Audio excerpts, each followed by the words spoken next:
And welcome to the latest episode of Mostly Satisfactory, my Let's Build series set in Satisfactory, the automated factory game. As a quick recap, we have been in this game now for almost 30 hours, and we came in without any knowledge of the game. We created a simple base, and that didn't work out well. Because we were just learning the game. So we came up with a better base, and it got a little bit bigger. But that didn't work out well because it turned out that I hadn't really thought through how to scale it up or down. So we're in the third iteration of the base, and this one's going much slower because, we need to set things up to scale. And at the moment, that means taking up a lot of real estate for expansion. So with that said, what I would like to do this episode is to finish up our whole copper production run. Now, that being said, I still don't know all the stuff that's out there. So there might be more things that use copper in the future. But at the moment, this is the end of the run for the stuff I know about. And last time we did the copper sheeting, which is used at the moment for pipes. So today we want to go ahead and finish up with a manufacturing capacity for wiring and cabling. And that should finish it up. So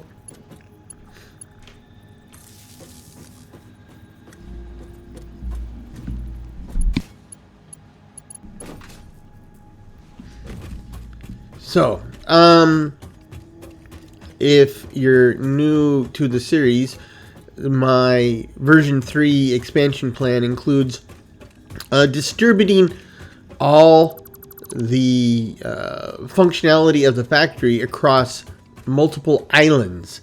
Islands are 9 foundations by 9 foundations separated by 9 foundation long walkways and arranged in a grid. And separate islands have separate functions, but the inputs and the outputs should be shared. So that's where we can get our efficiencies, right?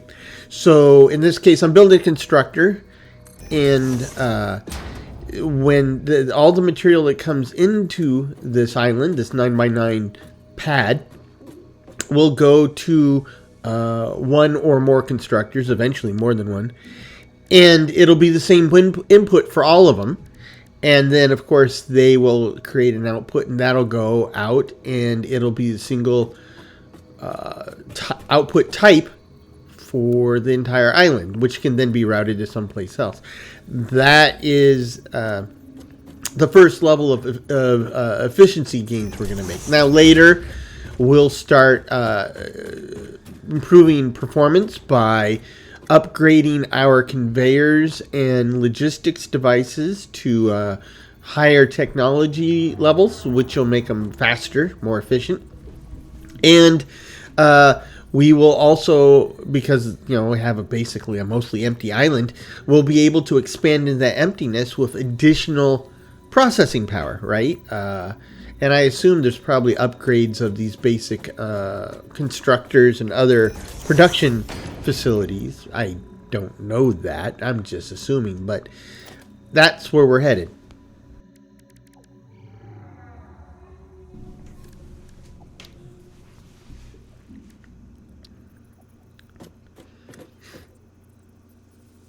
Now, this is kind of the dress rehearsal. This is... oh boy, I guess a bit of a validation for this approach, for this methodology, because what we got to do after we finish... what in the world? You can't just... That's too close to get a proper right angle. Whew. Okay. So maybe we can move this back a little bit, I guess. And this is how it's been going all along, which is, I don't know what I'm doing. I do something. It turns out it might work or might not work, but it gives me ideas for doing it better. So then I start doing it better, but then I run into a situation where the methodology doesn't work exactly as I envisioned it. Now, what we're doing here is we need to split the output of this island, right? The copper ingots will come into this island, and I'm going to transform the copper ingots into wiring, and we will want to capture some of the wiring as wiring, right? And some of the wiring we will want to pass on to the next island over, which would be for making cabling, and all it requires is wires. So that's why I put a splitter down, and this is why I'm going to pass the output of that splitter down through the floor, because we do the majority of our material transport underneath these islands to leave the surface, the top side, clean and available for both processing machinery and me, so I can get from point A to point B, because otherwise it's going to get awfully crowded up here. I think I'll just put this one and then make the right angle directly.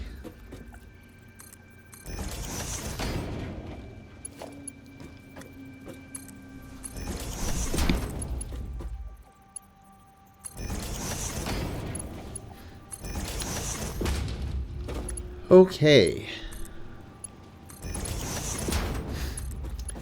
Now, of course, one of the issues that we ran into last episode is the fact that I set up the islands at a uniform height and size and distribution, but we are in a natural landscape, and there are terrain features that go up and down, and in some cases they kind of get in the way of my master plan. Not a problem. Up until the one where we had it runs underneath a walkway where I would normally run material, right? So the walkway's resting directly on bedrock. Now, what I need in that case is essentially a pass-through, but instead of it's kind of like the pass-through I'm working with now in the floor, but it's actually a pass-through for the wall. But I don't have that pass-through yet. I need to research or actually buy the technology to make that pass-through. So that's one of the things we'll be doing today. We threw a bunch of extra copper sheeting into the hopper for our awesome sink, and hopefully that gives me enough tickets to buy the pass-through. But if I was to bet money, I would bet money that it's not going to be enough, and I'm going to have to sell something else. But heaven knows what I would sell. Okay, so here we're coming out of the floor of this island. And we need conveyor lift, which in this case is configured to be a drop and not quite a lift. And then we'll set up the racks to run the conveyor underneath the walkway to the next island over.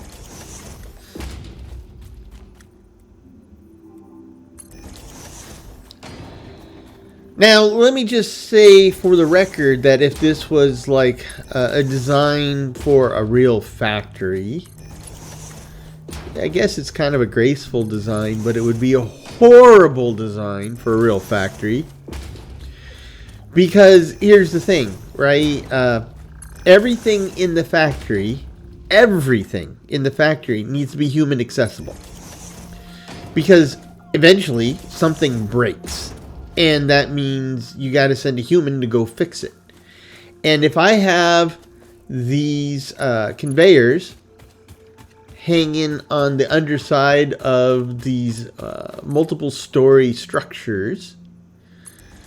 If one of those conveyors would break in real life, some poor sap is going to go out there and either dangle down from above or go up in a cherry picker or something to be able to fix this thing. And having jobs where I was that poor sap early in my career that had to go to these places and fix things. Oh, yeah, you got to go this way. I get that, all right? You got to design. Yeah, when you design, it's not enough to design to make sure it works or design to make sure you can expand it. You also need to design so that you can maintain it.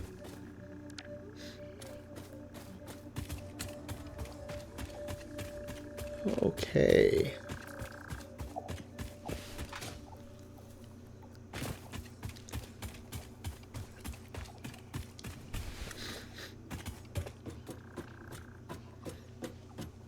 It's not just factories either, right? I mean, that's the key design in like anything that you design, right? Whether you're designing a car, right? It's not enough to make a car that goes. They need to make a car that can be easily maintained or fixed when the time comes. Software is another one, right? It's not enough to make software that works, but you need to set it up so that it could be configured and or updated. Oh, there's... okay, there's my drop. And we'll go ahead and delete this corner piece. And there we go. I wondered where that went.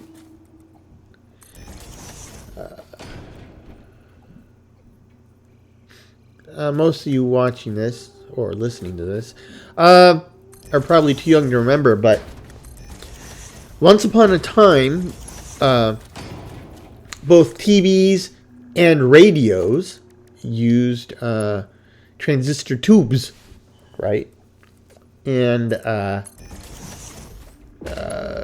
transistor tubes were like, they looked a lot like small light bulbs, and the all the functionality of a transistor would be actually in the tube. Is this one of my dogs? I'm guessing not. I would guess not. I don't know where my dogs are. But going back to this idea of repairability, right? I remember with mostly our TV, I don't remember the radio ever breaking, but with the TV, oh gosh, 9 times out of 10, if the TV broke, it was because one of the tubes burned out. And I remember in the local drugstore, they had a tube tester. And you could go in and plug in the tubes from your TV, and it would tell you if it's working or not.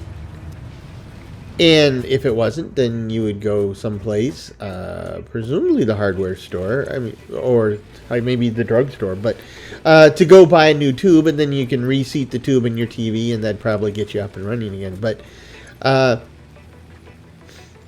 yeah, when they designed early TVs, they had to take that into consideration, right? How would people fix this thing? And you take it to a trained television repair guy. But, you know, the United States in those days was full of people who would rather fix it themselves than pay an expert. So I'm guessing the best way for me to be able to earn tickets, so I can get my wall pass through, is through selling off alien DNA. It's kind of like the Satisfactory equivalent of selling blood. Yeah. Or organs, but, you know, I'm still using mine, so I don't want to do that. In fact, most organ donors are using theirs right up until the end. So, though, It's not always the case. If you've ever watched Monty Python's The Meaning of Life, you'll know exactly what I'm talking about. So be careful about volunteering to be a liver donor. Okay.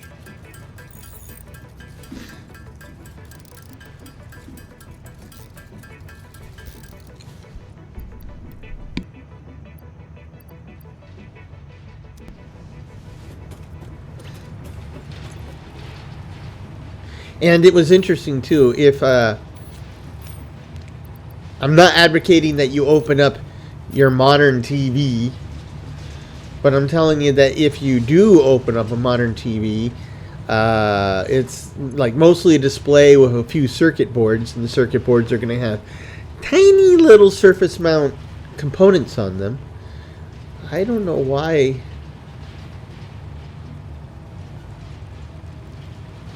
Huh. Okay, that works.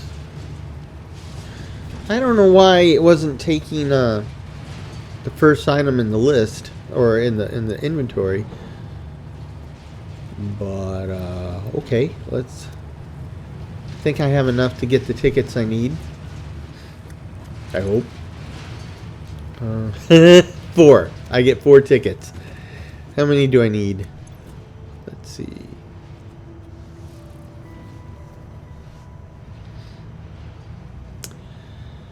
Nope, it's not organization. I don't have a logistics option.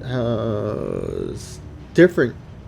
Which, I mean, we stick with the patterns laid out in the build command. I should have a logistics tab. I seem to have the same other tabs.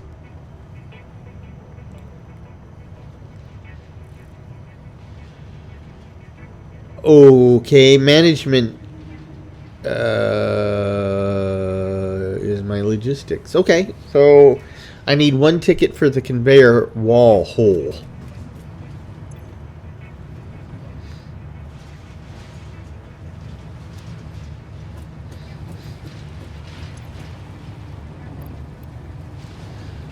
Let's just get maximum points here and then see what that'll get us. So it'll get us my pass-through, yes. Maybe some other stuff. Anyway, I was talking about if you open up one of those old TVs, they were big and they were heavy. And if you open them up, you find that it's mostly a big wooden box with a bunch of tubes. Most of the weight was actually just because, you know, wooden furniture in those days was actually built pretty solid. So that, and then in the case of a TV, the big cathode ray tube, which is the part you actually watch. Radios were the same way. You open up a radio and it's mostly empty space inside. But the idea was, you know, you would build a radio that was like in a cabinet or something so that it would be a nice looking piece of furniture. As Ficsit amply demonstrates, you can never have too much management. I beg to differ. I say that as an out of work program manager or product manager. So I mean, I wish companies had that philosophy. I wouldn't be out of a job. But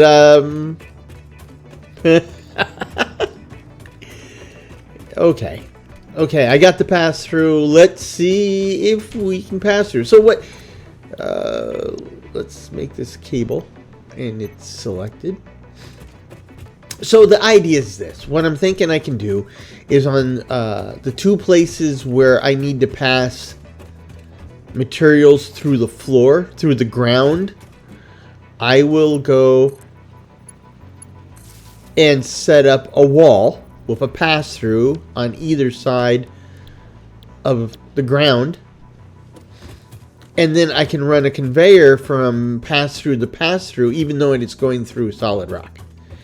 And for appearance's sake, it looks like it is, in fact, going through a tunnel, right? So I don't think I can apply a pass-through directly to a foundation. So I'm going to need to put a wall on this thing. And then pass through separate. There's a conveyor wall that has a gap, but if I remove the wall with the conveyor gap, then it would disconnect the conveyor. So in this case, I can remove the wall, and I'm pretty sure that the conveyor whole wall will stay there.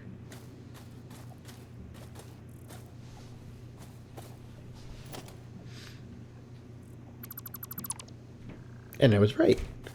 So now we can use that hole. And now we just kind of set one up on the other end.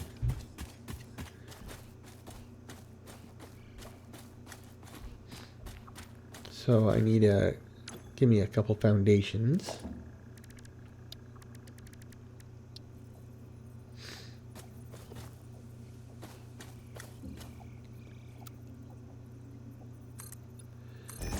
Like so.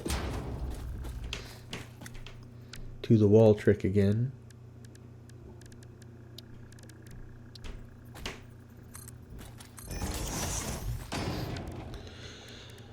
Put the pass-through in.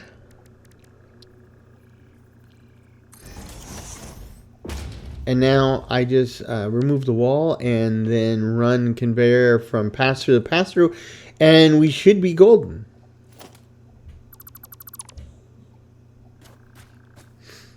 Famous last words. I know.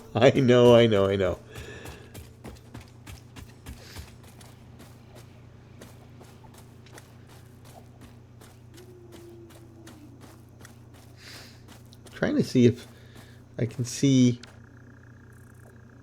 anything on that conveyor belt. I don't see anything going down the conveyor.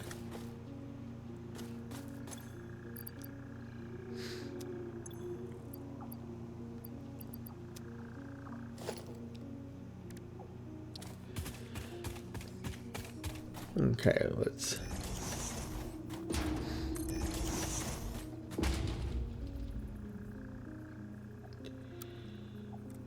Where do I want to run this?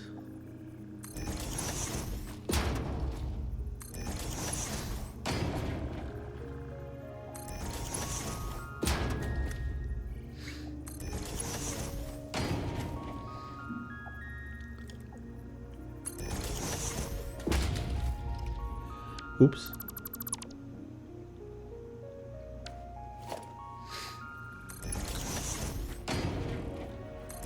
It's just interesting to see how appliances and such have changed in design and form over the years.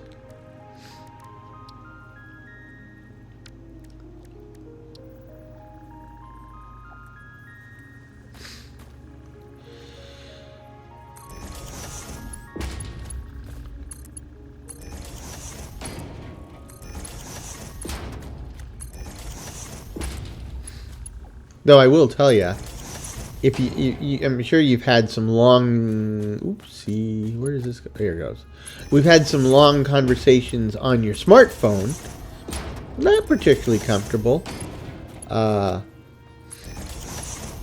Chances are pretty good that you don't remember or you never did have a conversation with the old.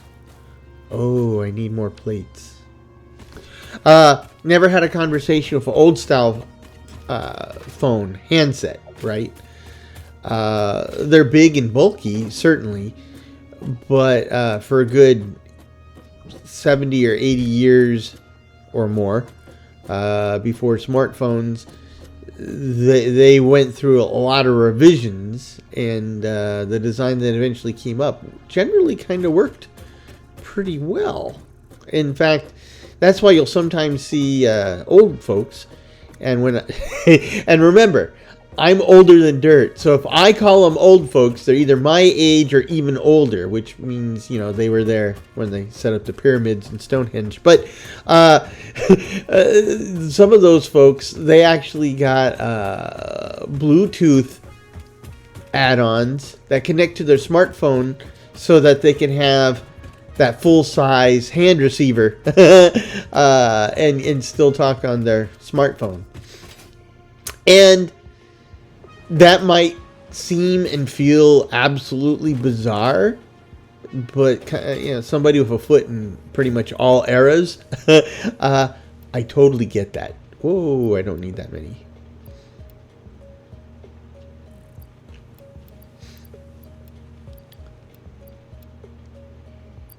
That should be enough, I think. I got enough other stuff, I think.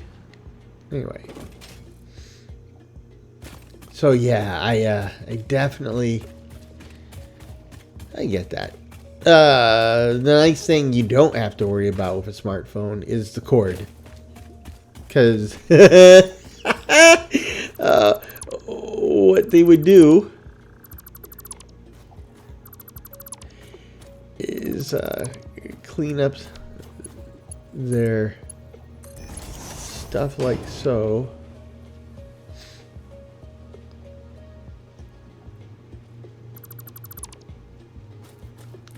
What they would do is,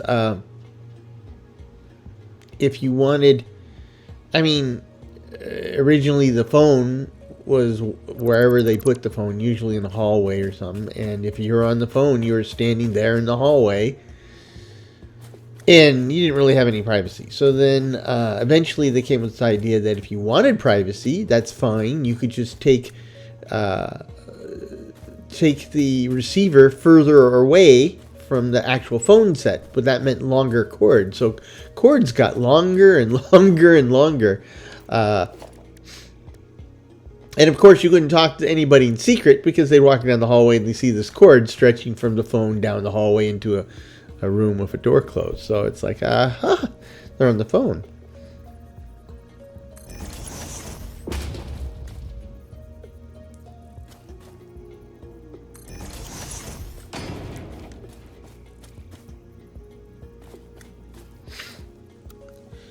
I remember at our house, I wanted my own phone so bad. Because, as a teenager, you want to talk to people, but you didn't want to talk to people, A, where the rest of the family could hear you, and B, where you were subject to everyone else's phone needs. So my parents said, yeah, if it turned out the house was already wired for 2 phones, and yes, that was a thing. You had to have the wiring to support multiple phones. And they said, so you pay for your own extension, get your own phone, just pay for it yourself and knock yourself out. So that's what I did. And then shortly thereafter, modems became a thing with personal computers, and now it was absolutely essential to have my own phone. Of course, then the problem is you couldn't talk to anybody on the phone while you're on the modem. But that's okay, because most of the places you dial into, you could only be on for like half an hour before you got booted off.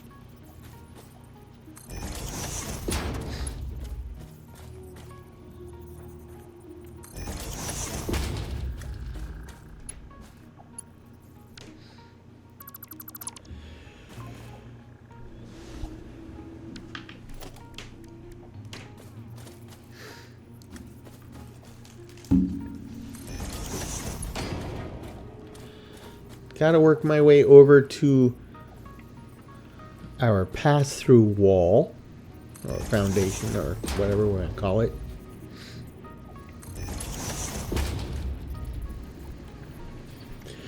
I do truly appreciate how the devs of this game have given us some pretty extensive flexibility in being able to move stuff through the environment.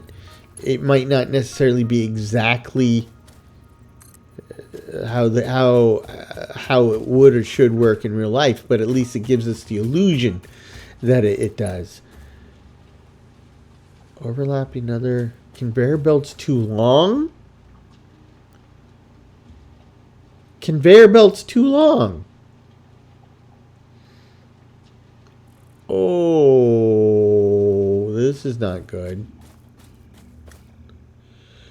And even at the next foundation, conveyor belts too long. Surface too uneven too. But so trying to push this back one foundation isn't going to work. And 2 foundations, I'm buried in the rock.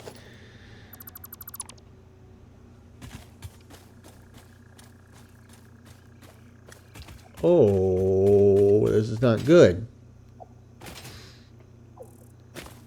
And I can't put, I can't run like the conveyor only halfway through because it's got to connect to something.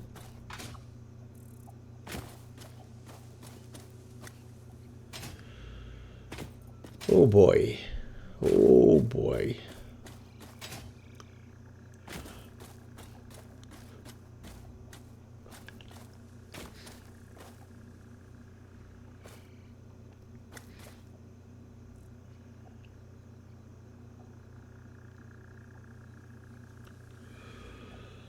I don't see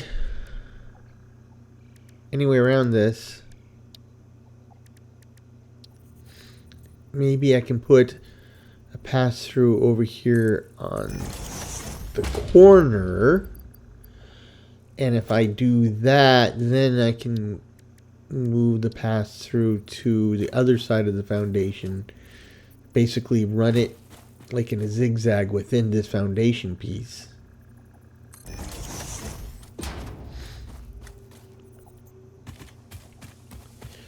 I have to start with the direction of the conveyors, so I have to start from this side.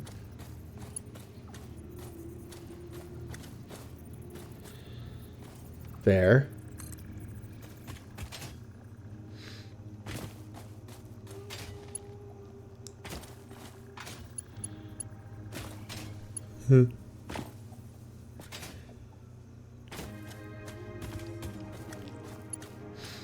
Still too long. Well, shoot. Shoot. That makes me unhappy.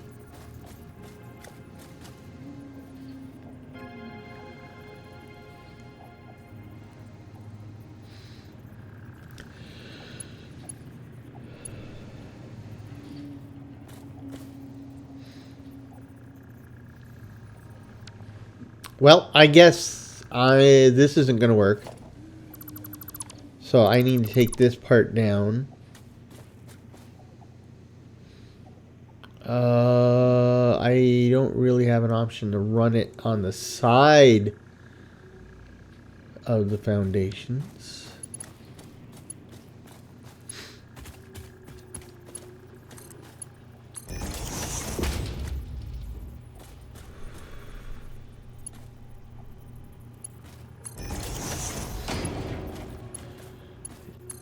Yep, it's working. I'm just gonna have to kind of snake it around the landscape and try to do so in a way that doesn't look too tacky. Oh, it will definitely look tacky. I just trying not to max out the tachometer. Tachometer is totally different. Tachometer is a real thing. This is a tachyometer. Oh. Son of a biscuit. Okay. Okay, so let's kill this off. And that, and that. And let's set this up to be rerouted around through the yard.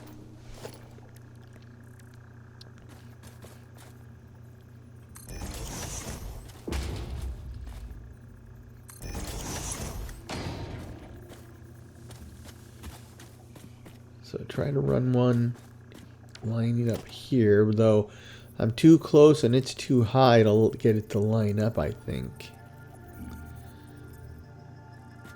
Try to set it up so I'm directly facing west. Close. It looks like this is it.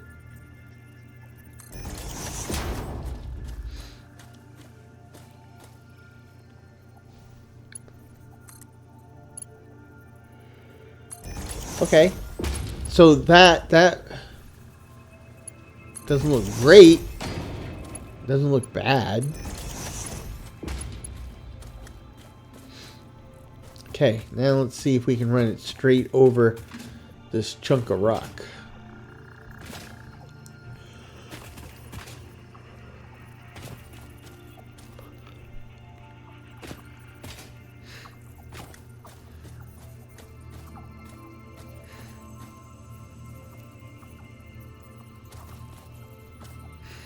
Don't want to raise it up too much because it's going to complain about steepness.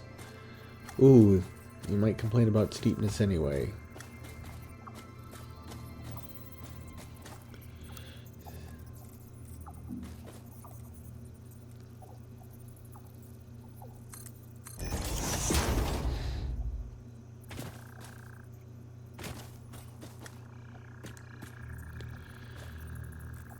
Oh, this is definitely not how I would planned on doing this, or how this episode would go. I will say this: this is definitely keeps you on your toes. Always a surprise waiting to happen. So I'm gonna have this one face north-south and be at an intermediate height so I don't get nailed to too steep message. So if I go here,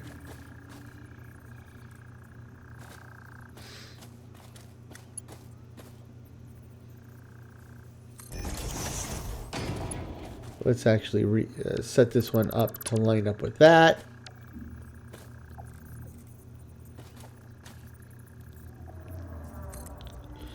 Lines up with everything.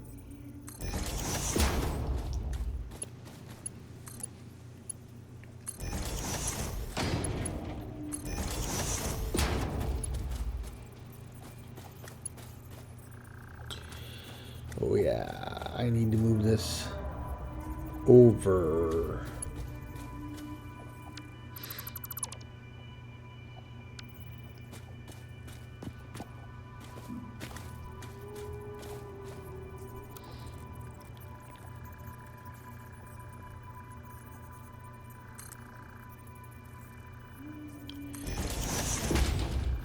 Oh, geez, Louise.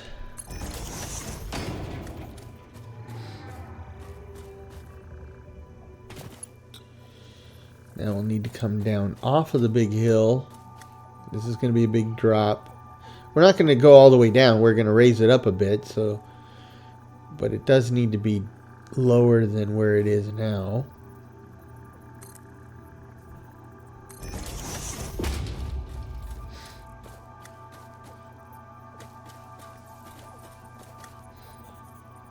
This tree's clearly in the way.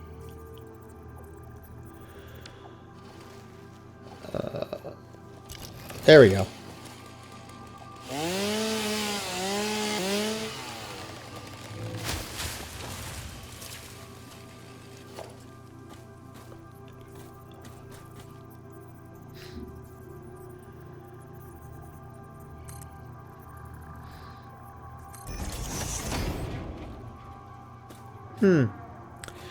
I'm gonna have a bit of a height problem, I think.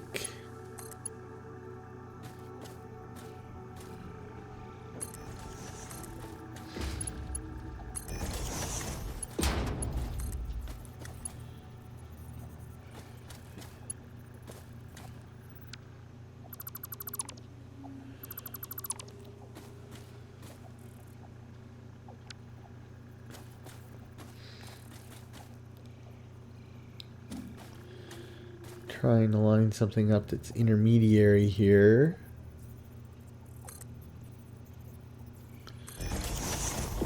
Okay, so this should be a bit more gradual in terms of both turns and height. Okay, that's better. I was gonna say it's more gradual in terms of turns, and then I get this spaghetti looking thing. Well, that would make an awesome Mario Kart track, but oh boy, that is not what I wanted.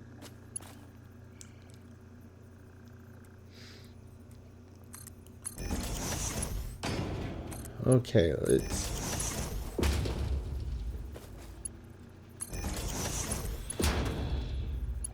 Oh, holy moly, holy moly.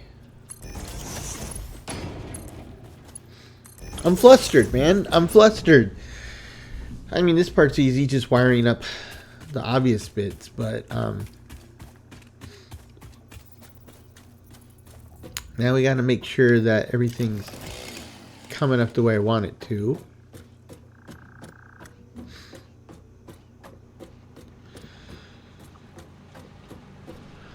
Okay, give it a couple minutes. This is set up to run wire. Actually, let's get rid of these ingots in my inventory, and I can see if I can get them done before new ones get here. I don't think so. It's eating them pretty slow. Are the new ones? Oh, yep. New ones are going to be here. So let's buy ourselves some time. Because, I mean, you know, just taking things apart, putting things together, you have a tendency to accumulate weird stuff in your pocket. Okay, so I'm seeing 2 go in and 1 come out. So presumably that means my output underneath is working.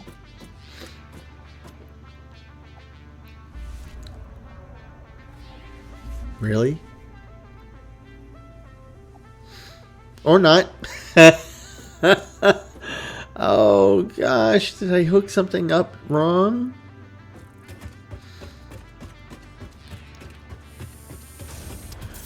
How are we doing? We're eating them slowly. Okay, that's fine. Let me go fix this. We can't look, Okay. So there's the wires. Wires are coming out the bottom.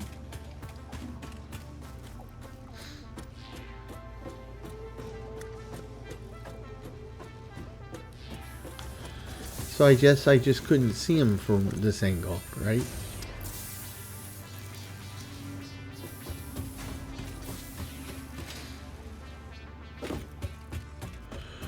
Okay, with the wires moving down, then they should be coming up here very shortly. And we're all set. It's on power.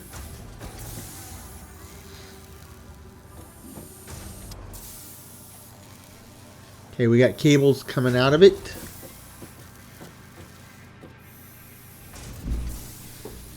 See if we have wires going into it.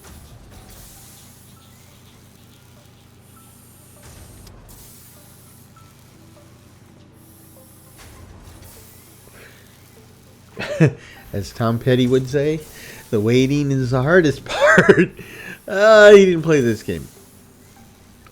Let's see. Oh, okay. So we did get it. Okay, so we should be good to go now. Let's see if we can get the rest of the ingots out of my pocket. Not yet.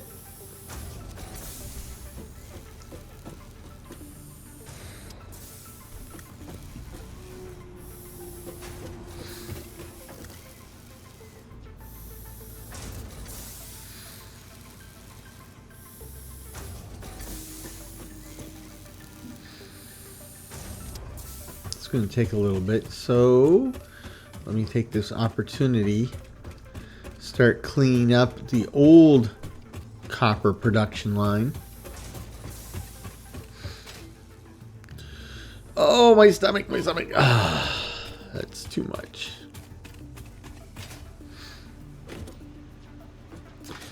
So the wire line is stopped. What's here? Oh, this is the old sheet stuff. We'll take those. And we'll take as much of these as we can.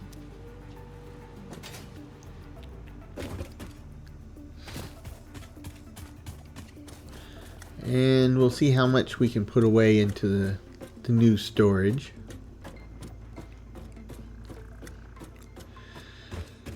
Ooh, I am intimidated by the next step. Next step is we essentially do what we're doing now, but we're going to do it for iron. And one of the things we accomplished while redoing this base is we gained access to steel and the steel making or steel related stuff. So it's not now. We're not going to be setting up just a bunch of islands for steel, for iron smelting, well, mining, smelting, and then production, but also the conversion of iron to steel. And that, there's a lot of complexity there, right? Because up to this point, I did an island for the space elevator. I did an island for our coal power production, and I did an island for the biofuel power production. But when we went to copper, I had to go with 4 islands, and with iron and steel, goodness gracious, I'm going to go a bunch of, there's going to be multiple islands for iron mines. There's going to be at least 1 island for iron smelting, right? Then there's going to be an island for iron sheets, another island for iron rods, another island for screws, and then that gives me the stuff I need for making an island for reinforced plates, and another island for rotors, and that just takes care of the iron stuff I know of so far. I haven't looked at the steel stuff, but there's going to be steel stuff, right? So presumably there would be an island for the production of steel, which is going to bring together coal and iron, I'm guessing. And then there would be islands for the production of steel products. And at the moment, I think there's 2. There's like a steel girder and some other thing that I didn't pay super close attention to. I just know I got access to it when I finished the steel part of the tier. Okay, we should be completely wired now. Everything is working. And it might not seem like much, but considering where I started, I'm pretty darn happy with this, right? Again, it's another little validation that this is a decent approach. And some of you have been very kind with your support to ensure me that I'm on the right track in general. And I appreciate that. But, your warm words, as welcome as they are, only get me so far. Sometimes I just got to see it for myself before I fully believe that I'm on the right track.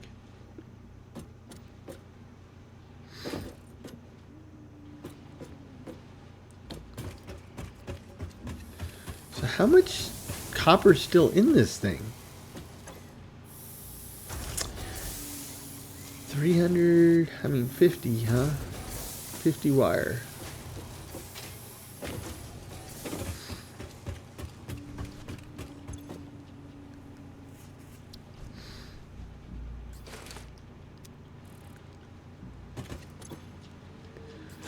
Let me take what they got.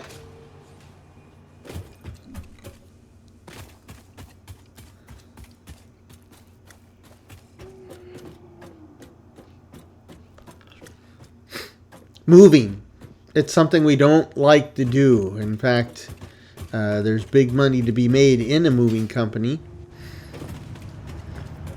And even knowing this doesn't carry the same risk as carrying my friend's old school large screen television or couch. It certainly is not very fun shuttling stuff back and forth. But the good news is it's pretty much the last step, right? It means this is what I got left after getting all the other stuff lined up and going. So in that respect, I gladly do it.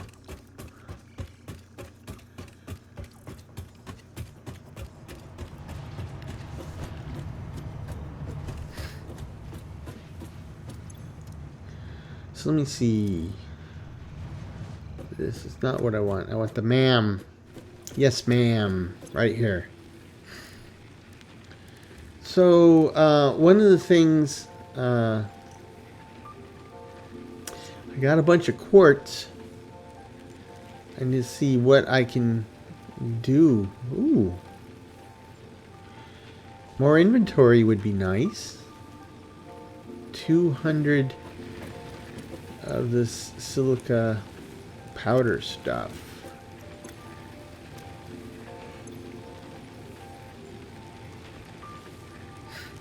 So give me... This is the weird stuff. Including bombs that I don't have detonators for. So let's take this stuff. This one too. And let's see if we can make something happen. I need 4 more quartz for that one. I'd like having an explorer car, but unknown stuff. Okay. Well, that's low-hanging fruit right there. I just need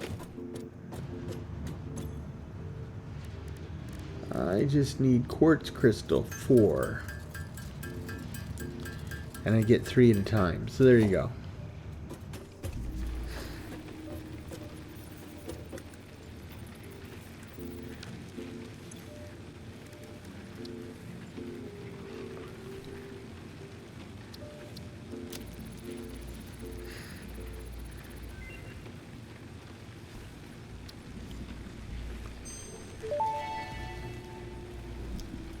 Research completed.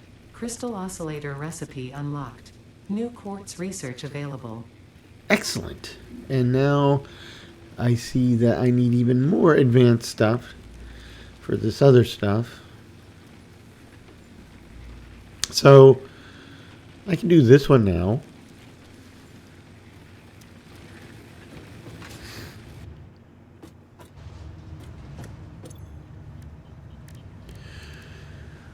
Ooh, that's another thing I need to do, is I need to set up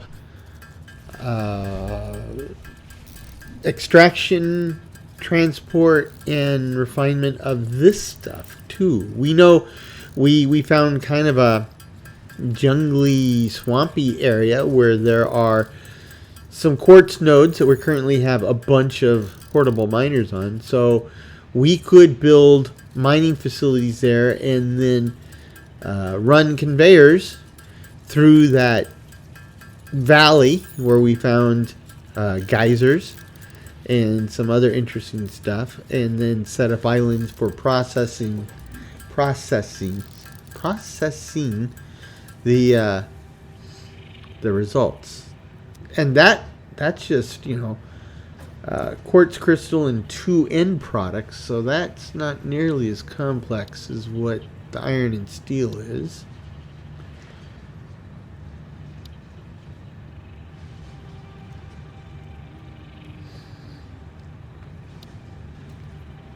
Logistics Mark III.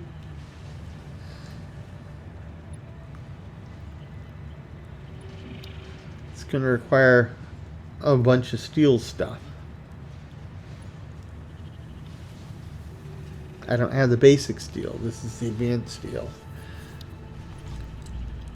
I mean, I do have it, basic steel research. I just haven't set anything up. Build gun blueprints. So my world's going to get a whole lot more complicated in the near future. Not a problem. Not a problem. I just need 200 of the silica.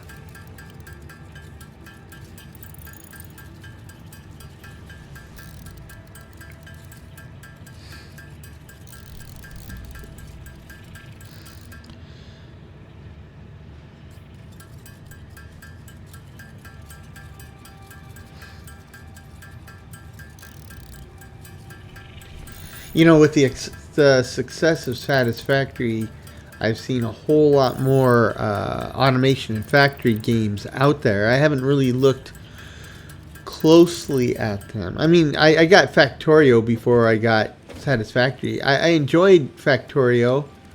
I didn't play it super far. I enjoyed it, but I enjoy this better. I think it's the first-person 3D.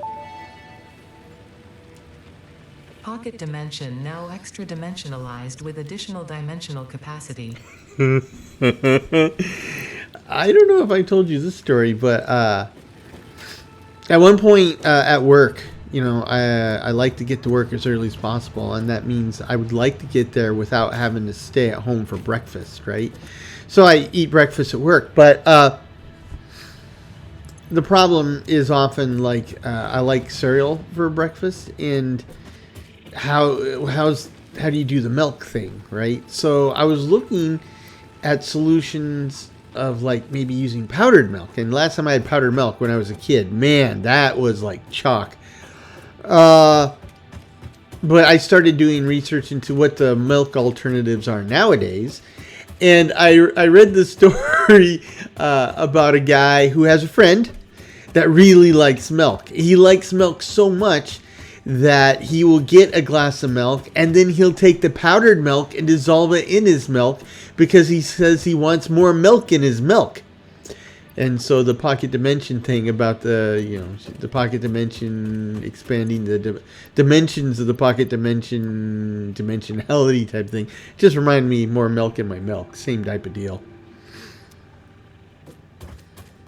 I still crack up about that. Like half the time I go to get a glass of milk, I still chuckle about that because I really love my milk. I'm a guy who would probably want more milk in my milk, right? So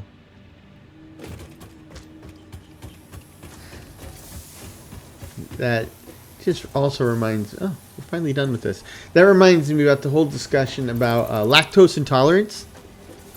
I was surprised to learn that about 80% of the world's population is lactose intolerant. But if 80% of the world's population is lactose intolerant, then why do we say lactose intolerant? Because it sounds like if you can't handle the lactose, that's weird, right? And if 80% of the people in the world can't handle the lactose, then lactose intolerance isn't weird. It's the default state. It's the 20% of the people who can deal with the lactose. Those are the weirdos, including myself. And so we shouldn't be talking about lactose tolerance. We should actually be talking about lactose tolerance, not intolerance. And I know where that comes from, right? It's like the terms Near East, Far East, right? Like the Far East, look it up in the dictionary. It's like China, Korea, and Japan. Well, where I sit on the globe, the Far East is a lot closer than the Near East and the Middle East because those terms were coined within the context of the British Empire. So Far East was the Far East compared to, say, London. But compared to Seattle, it's the Near East. There's a lot of cultural idioms, sayings, and even just terms that we use that are based off of some historical element like that. And in some cases, it doesn't make sense, like Near East, Middle East, Far East, because most of us don't live in London. So, the context seems really whacked, or wackadoodle. But there's other contexts that are similar, but they come from a very hurtful place, right? In my new Londinium series, we set up controllers for storage drawers, and the controllers come in two flavors, master and slave. Well, we know where those terms come from, right? And I don't like to talk about master and slave. That's why even when on the screen it says slave, I will call it a secondary controller. And it's not, if that's woke, well, then it's woke. But, I just think it's more appropriate this way. Anyway, with that said, I accomplished what I set out to, which is kind of rare in these episodes. But I did, we're all done with the copper part. Now, yeah, it's all using Mark 1 logistical stuff, so it's like really, really slow and it's not going to, break any speed records, but it is under the new paradigm, and now upgrading is not that big of a deal. Though, as somebody pointed out, the way I'm setting stuff up is going to make upgrading more of a deal than it needs to be. But that being said, I'm really happy with how things went out. I'm really happy with where things are going. A little intimidated about the next couple steps, but that's okay. And I had fun. I hope you had fun. I hope you found it interesting. I hope you found it at least interesting enough to come back next time and see where we go from here. But until that happens, until that day, I hope this finds you and yours in good health, good spirits, and perhaps a touch of good fortune. Cheers.